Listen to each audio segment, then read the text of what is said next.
Señor Aya, quisiéramos hacer un silogismo con lo que ha dicho usted hace unos momentos. Dice que el belaundismo era una fuerza conservadora, de una oligarquía insurgente. Este gobierno ha surgido justamente para sepultar el belaundismo. Deducimos que este gobierno es revolucionario. ¿Qué opina usted del silogismo? Entrevista hecha a Víctor Olaya de la Torre. ¿No es aprismo para Vallerriestra algo superficial? ¿No es él, más bien, un terco individualista, un francotirador, un joven aspirante a González Prada, una encarnación aristocrática del radicalismo verbal? Entrevista hecha a Javier Vallerriestra. Primera pregunta. ¿Va a hacer usted conmigo lo que suele hacer con todos los periodistas? Responde el entrevistado. ¿Y qué hago? Responde el entrevistador. Tomarles el pelo sin ninguna misericordia. Entrevista hecha a Jorge Luis Borges. ¿Se imaginan ustedes haciendo este tipo de preguntas a Milagros Leiva, por ejemplo, sin llorar en el intento? De verdad, perdóname, Gisela, yo me voy a la pausa. ¿Se imaginan ustedes a Sol Carreño? Sí, la misma Sol Carreño que bailó con el candidato aprista Alan García. Está bien, lo acompaño.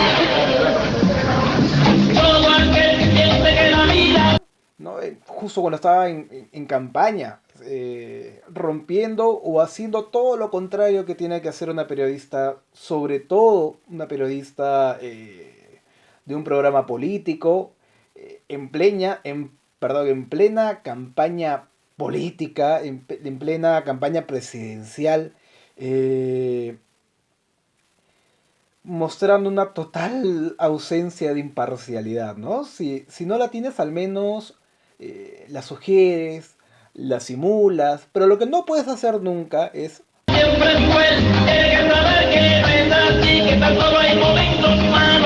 ponerte a bailar con el entrevistado y luego fingir ser seria con los demás que no comulgan con tus ideas políticas o con las de tus jefes, no lo sé. Eh, ¿Se imaginan ustedes a mi capitán Garrido Leca, al parecer perdido en acción, ahora que tanto lo necesitamos, que tanto requerimos de sus capacidades, de su heroísmo, eh, haciendo este tipo de inquisiciones a sus entrevistados sin convertirse en un meme en el proceso, en el intento? Bueno, un poco complicado. Hace algunos años ya un profesor de historia o de realidad social, que para el caso es lo mismo, nos hizo la siguiente pregunta que me ha perseguido durante muchísimo tiempo, ¿no? La pregunta era la siguiente.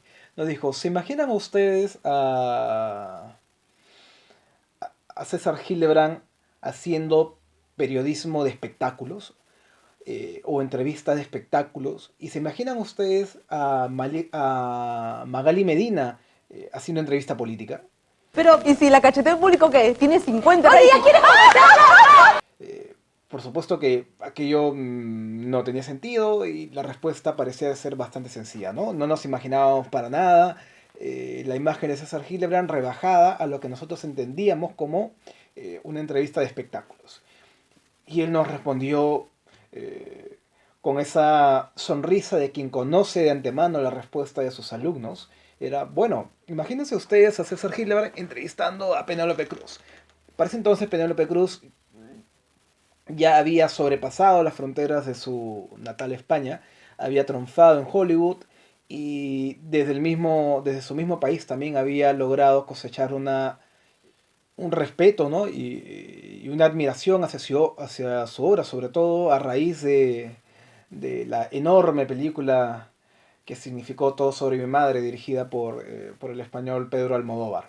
Bueno, una mujer pues, que ha hecho, o que para ese entonces ya tenía todo ese currículum artístico, habiendo trabajado con los mejores directores que contaban las historias más interesantes y que además las contaban de una manera tan original, como por ejemplo la ya citada película Todo sobre mi madre, eh, pues sugiere o promete al menos una entrevista bastante eh, aprovechable, al menos si el entrevistado conoce un poco o tiene cultura cinematográfica o tiene cultura en general de lo que sucede alrededor del país, ¿no? Podría haberle preguntado, por ejemplo, acerca de sus afinidades o de sus cercanías políticas, que en este caso ya se sabía de las simpatías o en todo caso de las orientaciones hacia la izquierda o hacia el, podríamos decir, ¿no? Hacia la izquierda del espectro político en España. Eh, Hay que recordar que Penélope Cruz criticó, se pronunció, ¿no? En contra del ataque a Israel frente a o sobre Gaza. Entonces, estamos frente a una actriz que no es una persona ajena a la realidad social de su país y del acontecer político internacional. Eh, bueno, un periodista como César Gillibrand podría o puede abordar situaciones como esas a su entrevistado. Por otro lado, nos dijo, ¿y ustedes se imaginan a Magali Medina entrevistando, a ver, a un político como a un político astuto, ¿no? No un político acá. La verdad es que no se me ocurre ninguno actual. Pensemos en uno anterior, en todo caso, haciéndole una entrevista así a Luis Alberto Sánchez, ¿no? O a Javier Descanseco. ¿Qué le podría preguntar Magali Medina a alguien como Descanseco, o a alguien como Luis Alberto Sánchez, o a alguien como Pedro Beltrán? Ahí encontramos unas limitaciones que recién nuestro profesor nos hizo percatarnos. Eh, También nos generó una reflexión que no sé si era su propósito original, que es un poco pensar acerca de a qué le llamamos espectáculo, ¿no?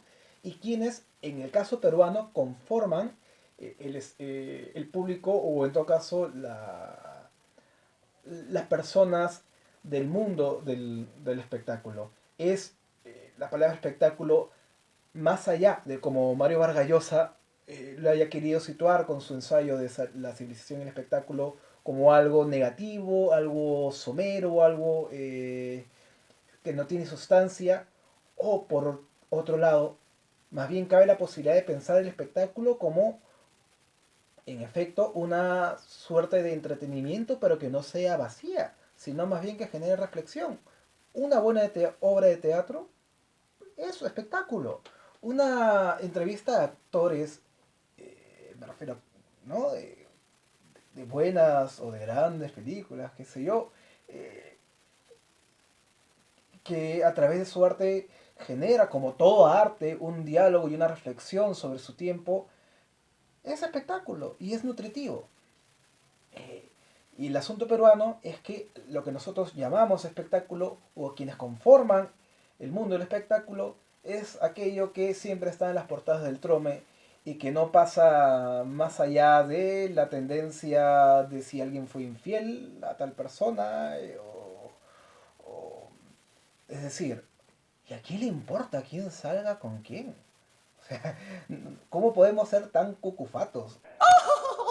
¿Alguien quiere pensar en los niños, por favor? ¿Cómo podemos ser tan abuelito, tan abuelita de que nos siga generando interés si esta pareja fue infiel a la otra o no?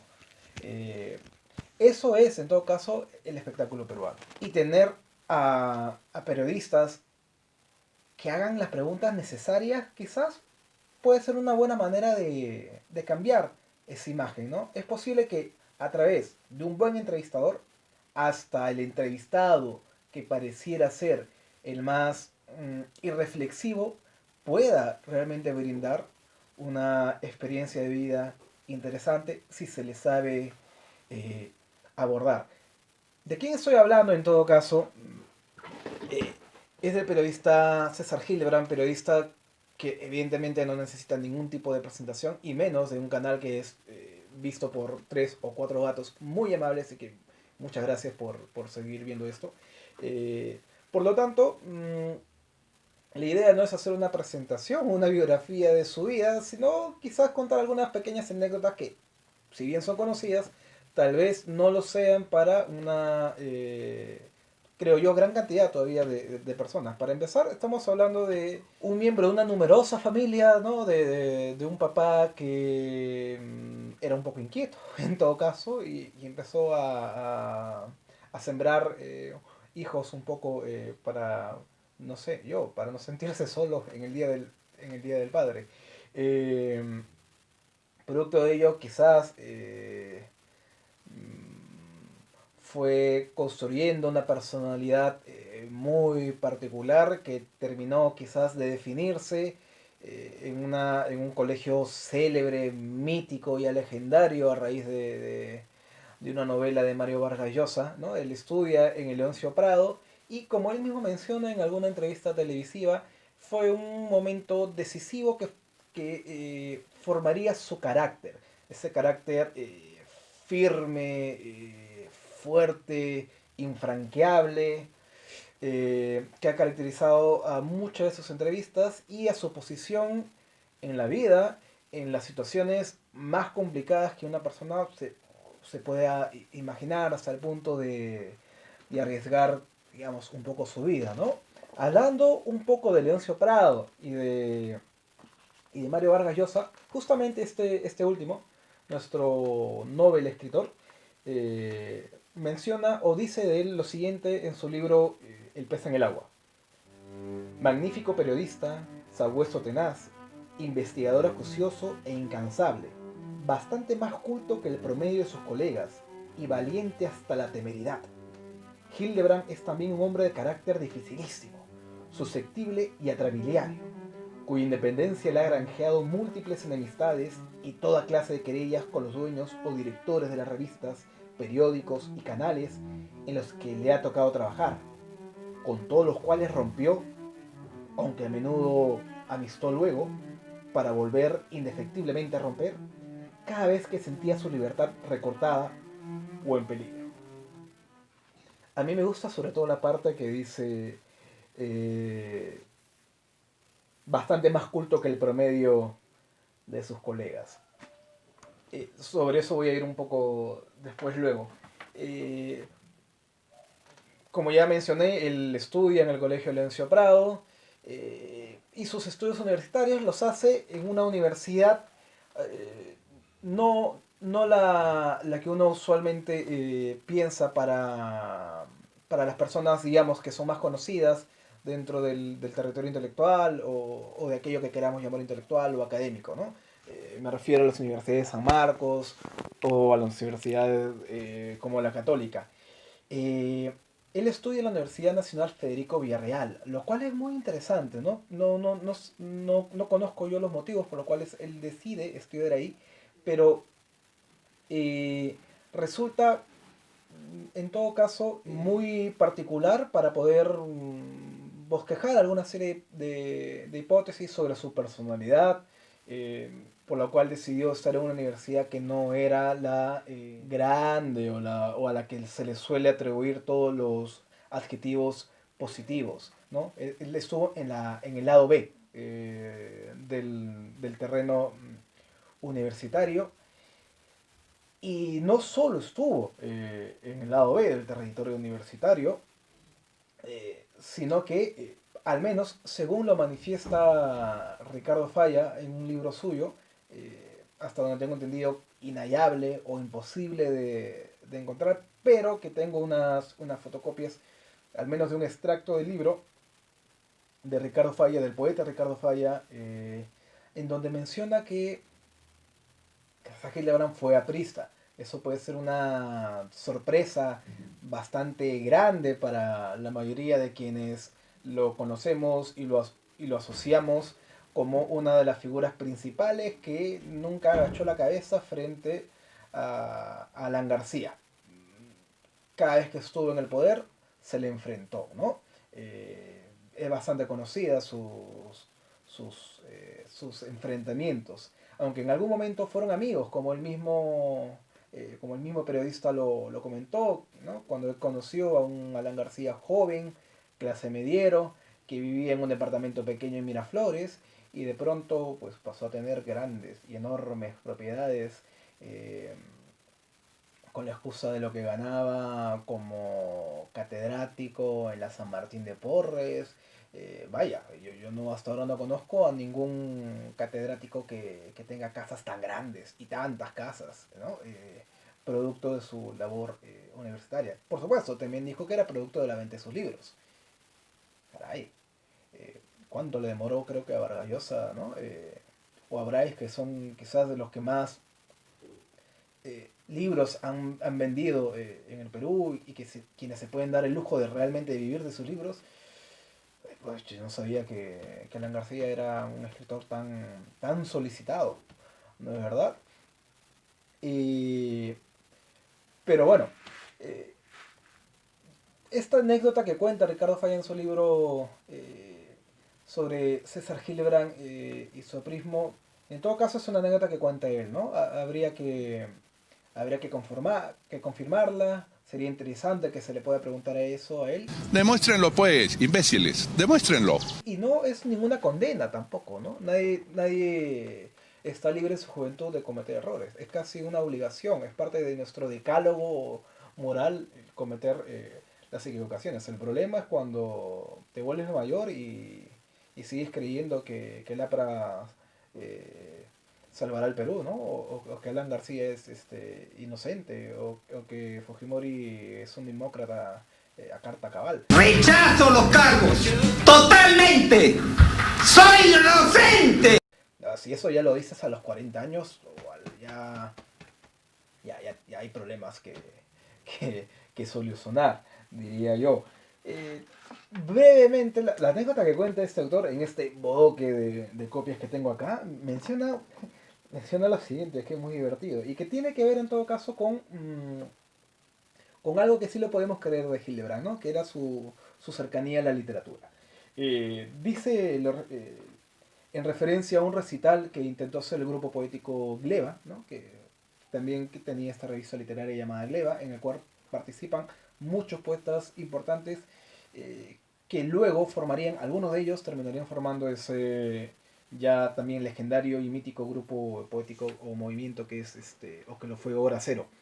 Él menciona, durante un recital que intentaron hacer y que fue boicoteado por los búfalos, dice: las autoridades apristas vetaron a los invitados y a Gleba, pero no pudieron evitar el recital y lectura al percatarse que César Hildebrand, poeta aprista en aquel tiempo, leía sus poemas junto a Morales, Falla y Vega. A fines del mismo mes tuvo lugar en Lima el primer encuentro de escritores jóvenes. Y ¿no? Menciona también a qué otros lugares perteneció también César Hildebrand, ¿no? Él perteneció, por ejemplo, a la revista Universidad, con el cargo, en octubre de 1968 la Federación de Estudiantes, controlada por el APRA, encomendó a su secretario de Cultura, César Hildebrand, la publicación de una revista orientada a contrarrestar la influencia intelectual de la izquierda.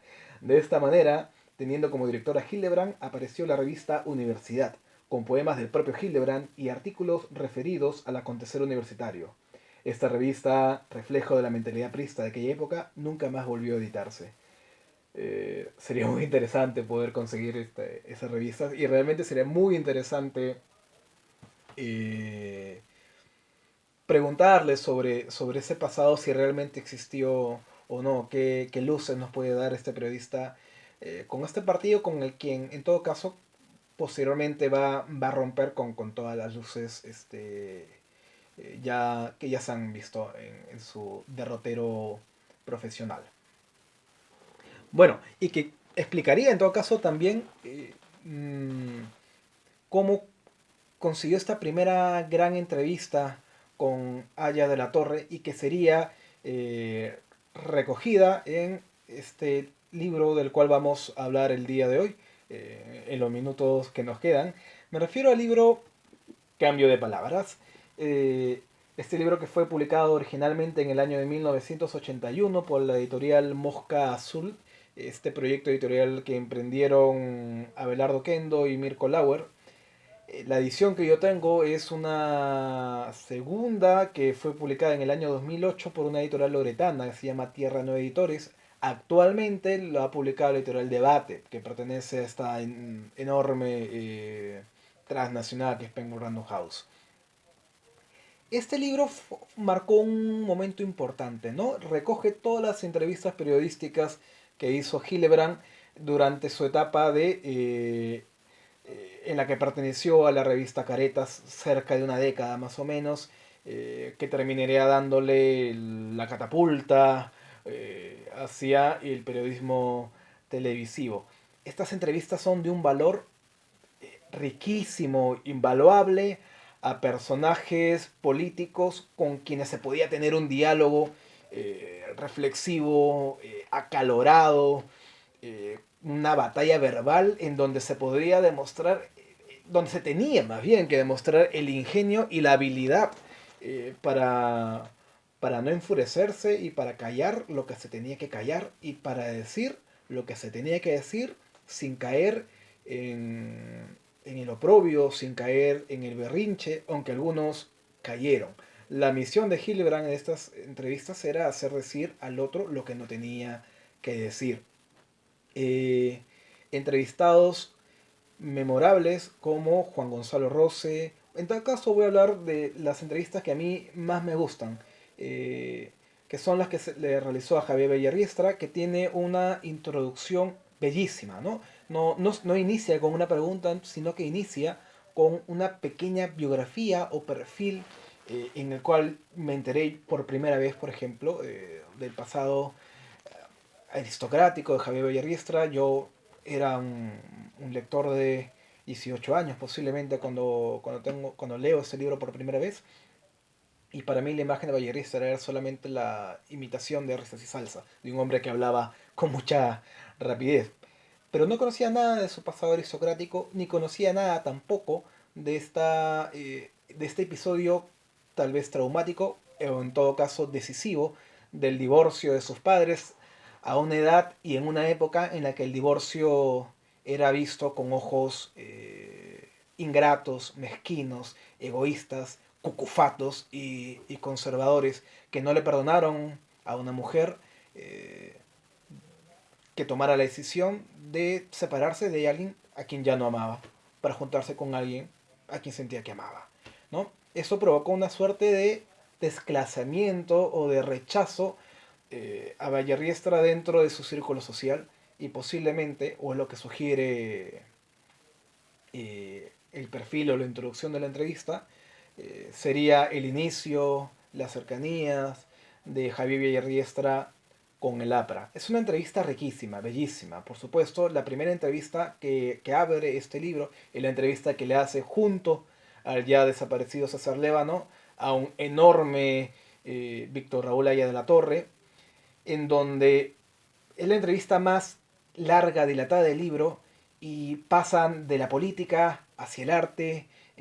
Recordamos a través de esta entrevista los orígenes del APRA, al menos contados por Haya de la Torre, sus influencias con los movimientos anarquistas, esta, por supuesto, influencia innegable que va a tener González Prada justamente al liderar o modelar los movimientos anarquistas que se expandieron con muchísima rapidez, rompiendo esta idea de hegemonía que mantiene la ciudad de Lima. Asimismo, recordamos la cercanía que tenía Haya con movimientos artísticos literarios, en este caso su amistad con César Vallejo, con quien se conoce desde la juventud, y que en parte de la conversación que sostiene con Hillebrand y con Lévano permite brindar algunas luces de algunos de los pasajes de la poesía de César Lévano, perdón, de César Vallejo, que a veces parecen ser tan sombríos o herméticos, y que con alguna anécdota de Haya pareciera iluminarse de pronto, ¿no?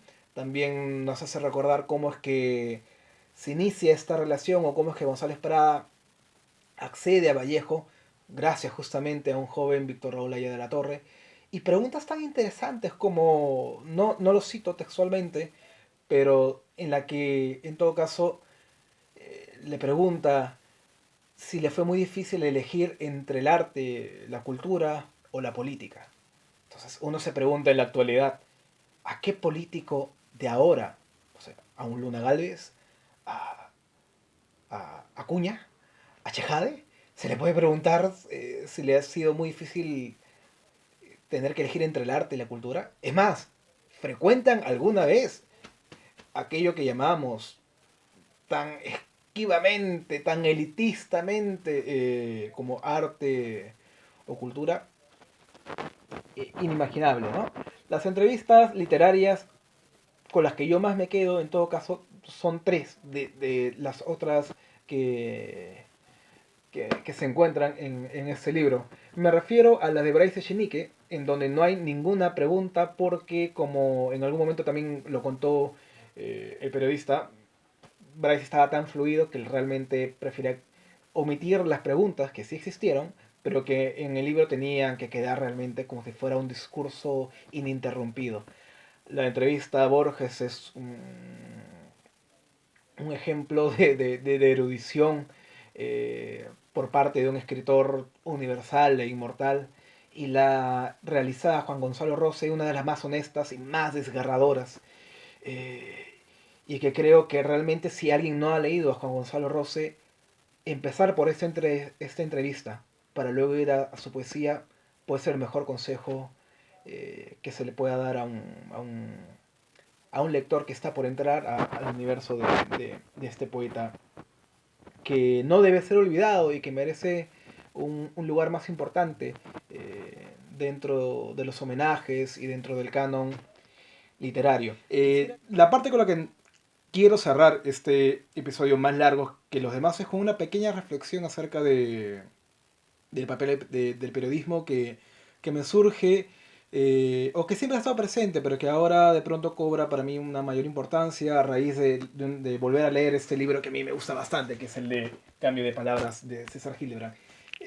Me refiero al periodismo, ¿no? Y en este caso en particular al periodismo televisivo, a aquello que nosotros llamamos periodismo, y que cabe la pregunta si es realmente periodismo aquello que observamos en televisión.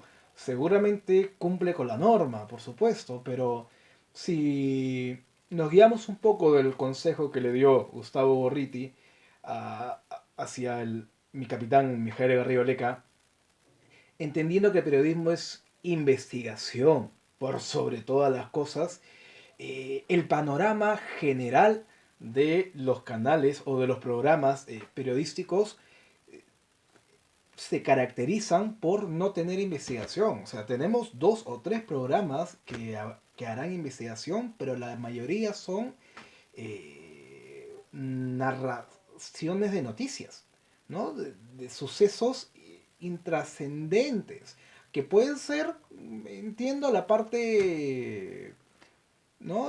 Siempre presente de los segmentos policiales, de un robo, de un asesinato, de un incendio, ¿no? Siempre ha habido. O sea, recordemos la novela Conversión a Catedral, cuando Zabalita trabaja en la sección policial, ¿no? Y recorre en busca de historias en la noche de Lima. Entonces es inevitable. Pero eso no puede ser lo que abarque toda la sección de un programa periodístico. Y eso es lo que tenemos. Ausencia de equipos, ausencia de personas que se dediquen a la investigación que incomode. Esa es una gran mayoría. Tenemos, en reemplazo de ello, tenemos reportajes. Y reportajes, además, en su gran mayoría, de temas nimios. El día domingo del domingo 7, si no me equivoco, de junio, recuerdo que un reportaje a Cuarto Poder era sobre un ciudadano extranjero que no podía regresar a su país porque la embajada no le permitía irse con sus perros. No sabemos qué pasará con Michael y sus 2 compañeros de ruta, pero sí estamos seguros que por donde vaya, otras buenas personas harán que su viaje sea más ligero. sí, supongo que puede ser noticia, ¿no? A mí me recordó bastante el segmento de los amigos de Bart, ¿no? De Los Simpson. Pero podría ser que ya no hay un lugar en este mundo moderno para un anciano y sus patos. Pero que eso sea el reportaje de un programa político, eh, o que le den tantos minutos como le dieron, yo creo que hay otras cosas que contar, ¿no es verdad? Eso fue un programa como Cuarto Poder, que se supone que es un programa periodístico de corte político, y uno de los pocos que tiene equipos de investigación. Imagínense el resto de programas que no son supuestamente políticos o cuya especialidad no es ser política, sino que narran un poco el acontecer social del día a día, pues esos son peores, son peores. Las otras características que tenemos son caras bonitas, es decir, siempre hay, ¿no?, unos rasgos específicos de las personas que salen en la televisión. O sea, hay que decirlo con todas sus palabras. Es raro ver a un negro frente a una pantalla. Es raro ver a un cholo frente a una pantalla. Es rarísimo. No es elegante, no es estético. Eso es un mensaje duro que se les da a una gran cantidad de personas que son las que habitan este país y que no son blancos. ¿Es un delito ser blanco? Por supuesto que no. Pero no puede ser lo único. ¿La verdad? Somos un país racista. Y la siguiente característica es la ausencia de cultura, de conocimiento de los entrevistadores. Si hablamos de las entrevistas periodísticas, que son se complementan perfectamente frente al entrevistado de una ignorancia oceánica y casi de un orgullo por su ignorancia, junto a un entrevistador que es vecino de esa ausencia de curiosidad por la vida, no sé, para decirlo de alguna manera, ¿no? Es muy cierto lo que menciona en algún momento Gillibrand en este libro, ¿no? Que este libro no se podría hacer nuevamente ante la ausencia de un elenco. No hay. ¿Se imaginan ustedes? No, es que no, es imposible. Pero tampoco hay periodistas que puedan hacer eso, ¿no? O son muy pocos, muy pocos. La verdad es que la lectura de este libro me ha despertado muchísimas ganas de generar un nuevo segmento, que era de lo que también quería hablar en estos momentos ya acabando, que es, vamos a tener segmentos en donde solamente hablaremos por supuesto de libros y que los libros nos permitan hablar un poco de la sociedad, pero van a haber segmentos en donde solamente hablaremos de la sociedad, de aquello que desde este espacio creemos que merece la pena comentarse, de lo que sucede en este país y de lo que sucede alrededor, por supuesto, con referencias a algunos libritos, a algunos discos que nos gusten bastante.